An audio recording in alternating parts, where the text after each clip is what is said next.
Hello दोस्तों, मेरा नाम मनोज कुमार। आज इस वीडियो में जानेंगे एक ईयर कितना होता है, एक हेक्टेयर बराबर कितने ईयर होता है, एक किलोमीटर में कितने ईयर होता है। चलिए वीडियो को शुरू करते हैं।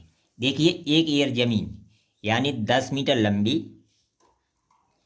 और 10 मीटर चौड़ी, यानी जिसकी चारों भुजाएं 10-10 मीटर की हों, यानी जिसका एरिया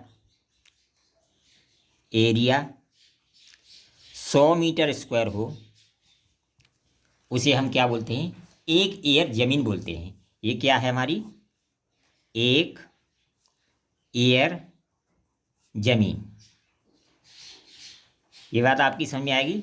लेकिन जैसे हमारा किलोमीटर है, 1 किलोमीटर बराबर 1000 मीटर।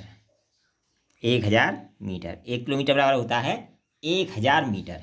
लेकिन ईयर की जो लंबाई होती है वो कितनी होती है? 10 मीटर। कितनी? 10 मीटर को हम क्या बोलते हैं?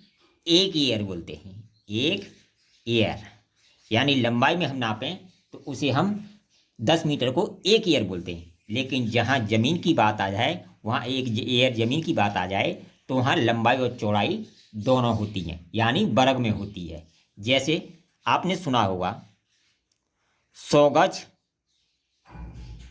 जमीन ली है, किसी ने 100 गज जमीन ली है, उससे पूछे, वो कहता है कि भाई मैंने 100 गज जमीन ली है, या 100 मीटर जमीन ली है, या 100 फुट जमीन ली है। इसे वर्ग फुट या वर्ग मीटर या वर्ग गज ना बोलकर डायरेक्ट बोल दिया जाता है कि 100 गज जमीन ली है, 100 मीटर जमीन ली है, 100 फुट जमीन ली है।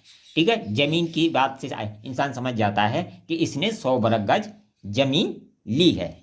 ठीक है, तो इसी तरह से एक ईयर किसे कहते हैं? यानी 10 मीटर लंबा 10 मीटर चौड़ा एरिया हो, उसे हम एक ईयर जमीन बोलते हैं। लेकिन ईयर की लंबाई कितनी होती है? 10 मीटर, यानी 10 मीटर को एक ईयर बोलते हैं। और देखिए, एक है किलोमीटर में कितने ईयर होते हैं। इसमें हम 10 का भाग दे दें, मीटर मीटर दोनों जगह 10 का भाग दे दें, मीटर से मीटर कट जाएगा, एक जीरो कट जाएगी तो 100 ईयर आ जाएगा। यानी एक किलोमीटर में 100 ईयर होते हैं। इसी तरह हेक्टेयर की बात करें तो एक हेक्टेयर बराबर होता है 10,000 मीटर स्क्वायर। ठीक है, और एक ईयर का मान कितना होता है? एक ईयर का मान होता है 100 मीटर स्क्वायर। तो 100 मीटर स्क्वायर का इसमें भाग दे दें हम, तो एक हेक्टेयर में हमारा ईयर निकल जाएगा। मीटर से मीटर कटेगा, 2 जीरो से 2 जीरो कटेंगे, तो बराबर 100 ईयर। यानी एक हेक्टेयर में भी 100 ईयर होता है और एक किलोमीटर में भी 100 ईयर होता है। फर्क क्या होता है? यहाँ ज़मीन में लंबाई चौड़ाई होती है, यहाँ केवल लंबाई होती है। तो ये बात आपकी समझ में जाएगी।